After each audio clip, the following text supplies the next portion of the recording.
pessoal, tudo bem com vocês? Eu sou o Carlos Rodrigues e esse é o Tenho na Estante. Hoje eu decidi falar para vocês sobre um livro que eu li em 2016, na verdade eu li duas vezes ele em 2016. É um livro que eu gostei bastante, obviamente, senão eu teria lido duas vezes.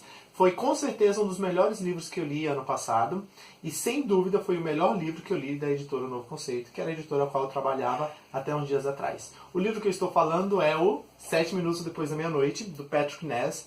A ideia original era de uma autora chamada Siobhan, porém essa autora estava com câncer terminal quando ela começou a desenvolver a história dos 7 Minutos Depois da Meia-Noite. Infelizmente ela faleceu antes de concluir a obra e eis que o Patrick Ness deu continuidade. E é um dos motivos também do livro ser tão fininho, de 153 páginas, é que o Patrick Ness ele não quis modificar a ideia original da Siobhan. Conta a história do Conor O'Malley, um menino de 13 anos que está passando por vários problemas da sua vida.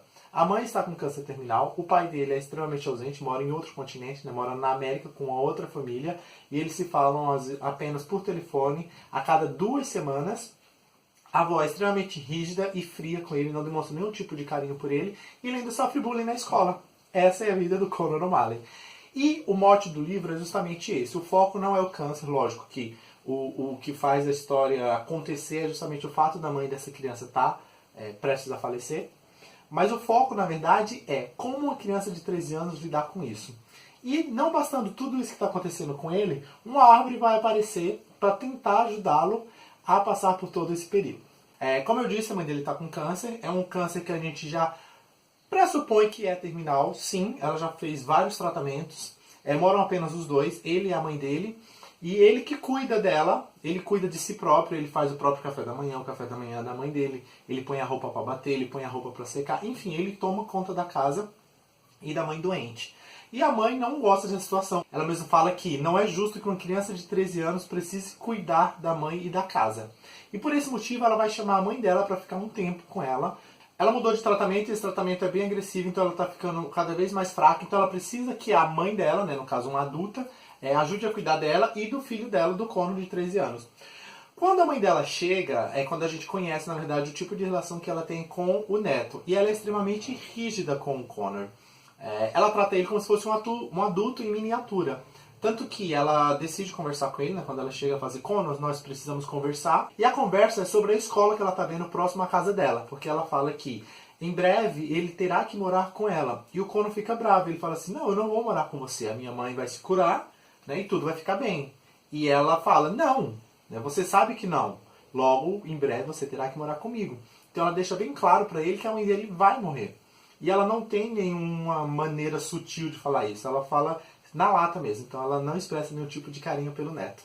Além de tudo isso que está acontecendo com o Conor, 00:07, eis que uma árvore, o teixo, que é uma árvore gigante milenar que tem do lado de fora da casa dele, e a mãe dele sempre contava histórias sobre esse teixo, que teria propriedade, na verdade o teixo tem propriedades medicinais, e a mãe dele contava várias histórias sobre esse teixo. 00:07, um dia o Conor está lá no quarto dele e ele escuta uma voz o chamando. Na verdade o livro começa exatamente assim, com uma voz chamando o Conor. Quando ele vai para a janela, ele vê que é uma árvore, que é o teixo que o ouvida, que o chama e fala que quer conversar com ele. E a árvore fala que foi chamada por ele. E fala que veio para ajudá-lo a passar por todo esse processo, inclusive para ajudá-lo a aceitar algumas coisas que ele não está aceitando.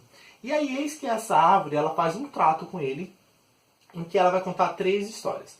Essas 3 histórias são sobre o que fez com que essa árvore caminhasse. Como eu disse, ela é uma árvore milenar e ela fala que caminhou sobre a terra apenas 3 vezes. Essa seria a 4ª vez. Então ela vai contar para o Conor o que fez com que ela caminhasse.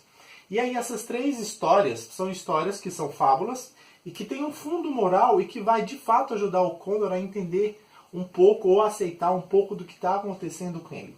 Tem um, por exemplo, em que tem uma rainha que não é exatamente muito boa e um príncipe que também não é exatamente muito bom.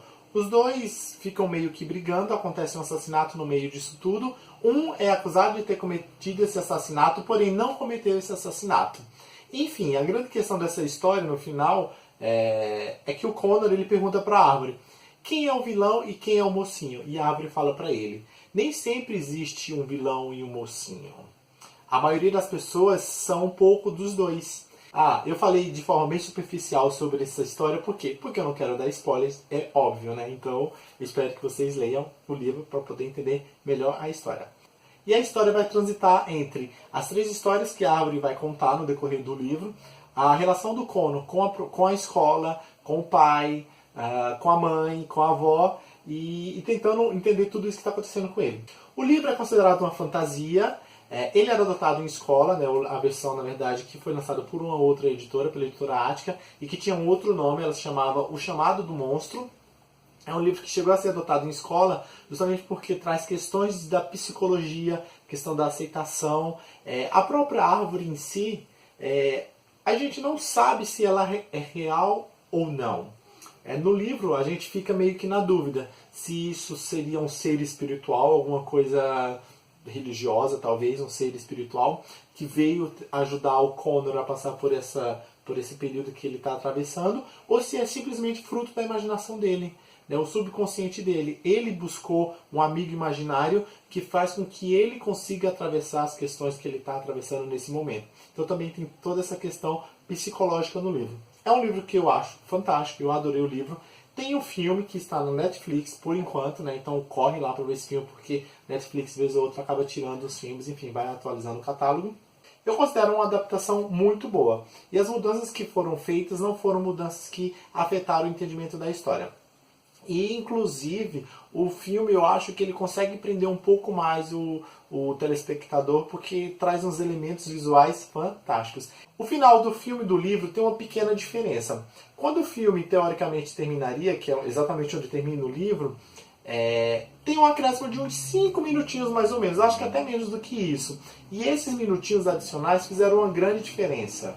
Esses 5 minutinhos adicionais que o filme tem, na verdade, eles traz um esclarecimento pra gente. Como eu falei, tem uma árvore que fala com ele, eu falei que a gente não sabe se é um espírito, se é fruto da imaginação dele. Esses 5 minutinhos adicionais do filme meio que soluciona isso, né? Na verdade, foi uma opção do diretor, né, de dar um direcionamento para isso. Então, no filme, a gente fica meio que sabendo se a árvore existia, se não existia, qual que era a dela. No livro, não. No livro termina e essa questão você não sabe.